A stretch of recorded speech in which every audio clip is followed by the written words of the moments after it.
Right, Steve's only just bought this. How long you had it, Woodsy? 6 months. 6 months, yeah. So we'll be interested in the big V8 Cruiser, guys. I'll give you a walk around tomorrow morning probably when we get to the Lions Den. And we'll get Steve to give us a run through what he's done to it so far and what his future plans are for it. But yeah, capable big beast, the big V8 Land Cruisers, no doubt about it.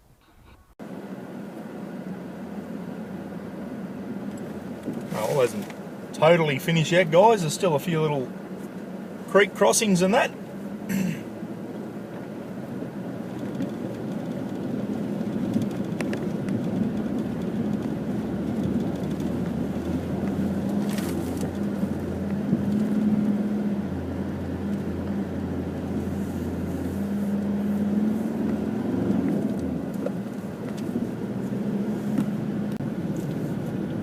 Well guys, I've just had my first Russell Coit moment of the trip. I just realised I left the tailgate up on the canopy. And you know what happens with dust when you leave the tailgate up? The whole back, fridge, everything, full of dust. Anyway, it'll take me a year to clean it. Yeah, Steve just warned me oncoming car. That's another thing, guys. You've got a four-wheel drive, you haven't got a UHF in your vehicle. Make it one of your top priorities because it's a real good safety feature to have in your vehicle. And as Steve warned me, there's oncoming traffic because these roads aren't exactly wide. You start hitting oncoming traffic around these corners and that can be dangerous. So you warn your fellow travellers that there's oncoming traffic. So definitely worth having a UHF in your vehicle. There we go. Another little crossing. Let's do this one in higher range.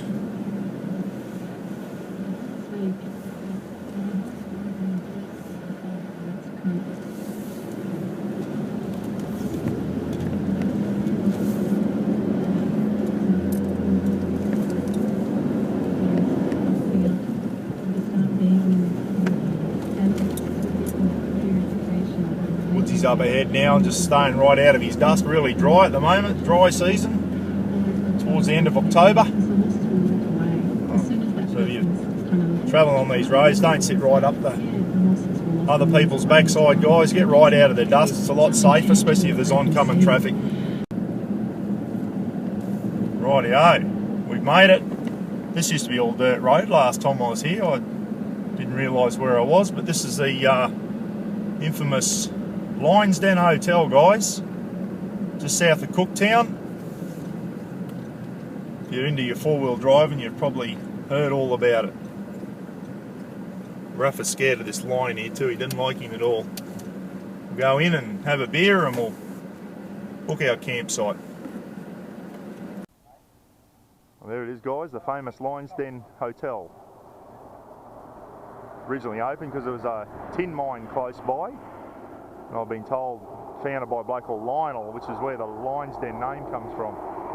Lionel the Lion, I was told. So no phone reception here, guys. There's a Telstra phone box, so take that into consideration when you come here. You won't get, even with Telstra. You can fill up here.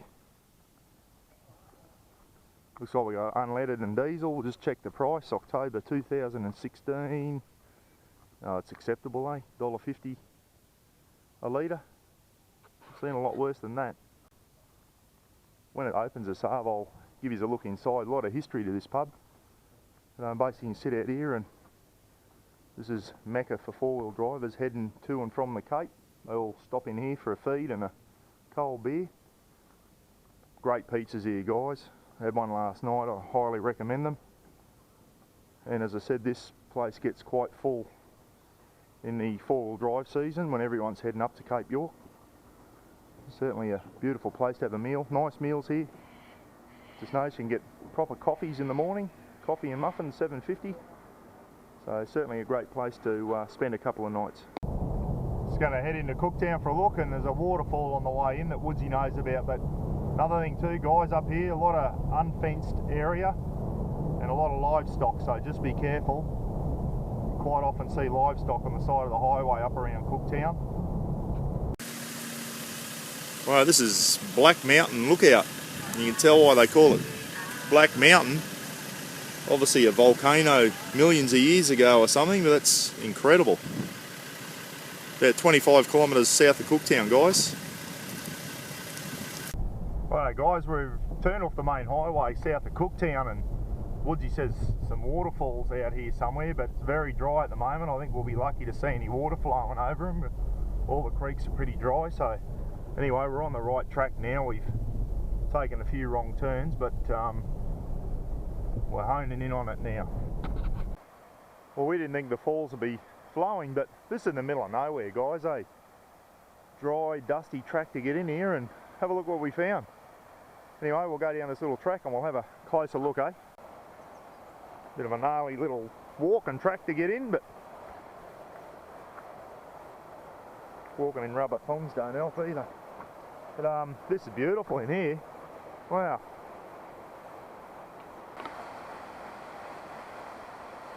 I'll tell you what, that's not a bad little waterfall. Where's that water coming from, I wonder?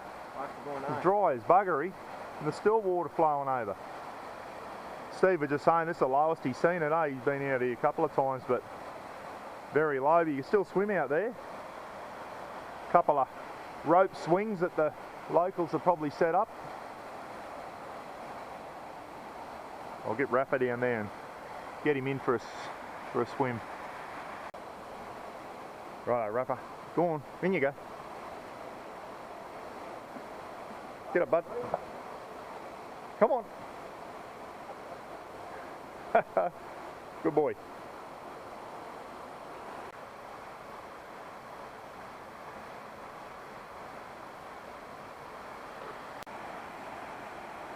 Well, Steve was just saying the name of these is Trevethan Falls. You're pretty deep out in the middle, I reckon.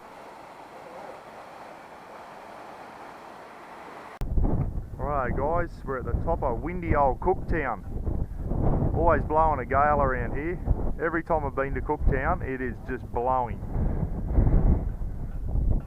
Fair climb to get up here in the old vehicle. Where Captain Cook, as we know him, landed to fix the Endeavour.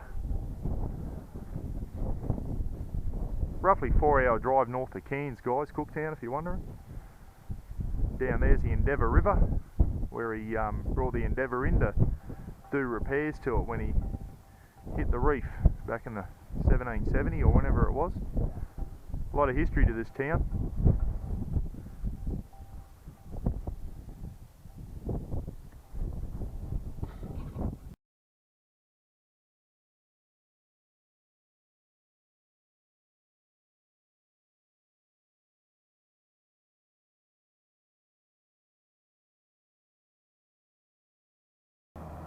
Couple of nice spots to stay in Cooktown. Roz and I have stayed here, guys. Sovereign Resort, and the nice hotel, lunch, counteries.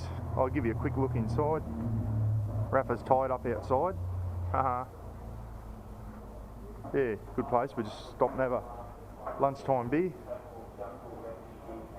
Certainly a good place to stop in and grab a coldie.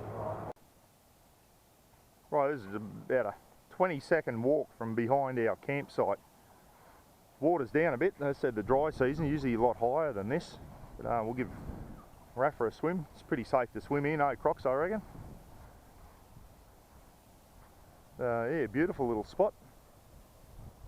Fresh water, crystal clear. Get it, Rafa.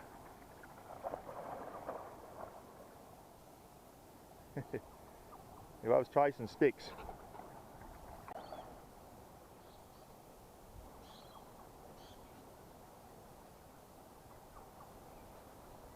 Come on, buddy.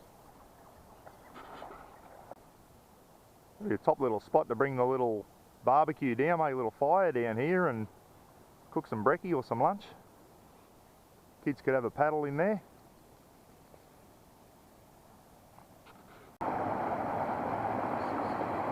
You come down here in the afternoon, sit in there and have a cold beer and natural spa. There's that only 30-second walk behind the campsite. Beautiful.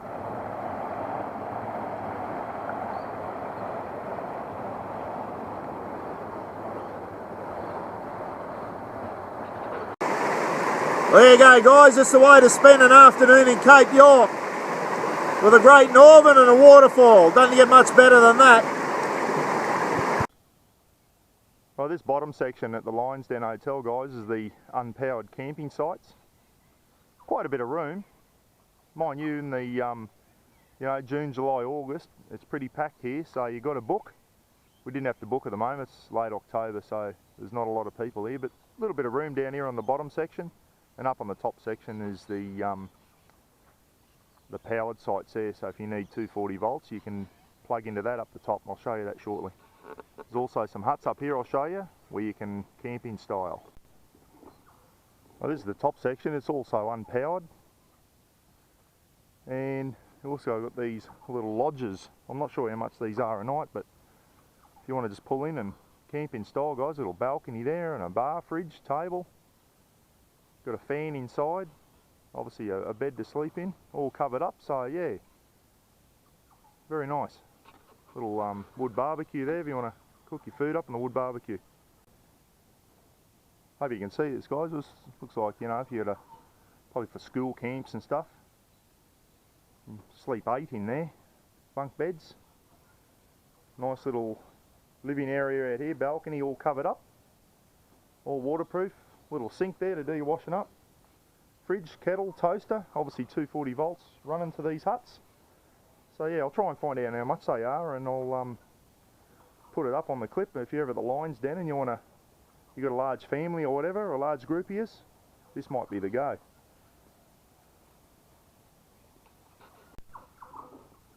I think there's about 6 of these lodges, guys, in the area. But yeah, really a lot of good shaded areas here. Big mango trees. You got to watch your head. The old mangoes were falling down yesterday half. Might pay to bring a helmet. But some more unpowered sites over there. Guys are packing up. But yeah, beautiful shady camping areas.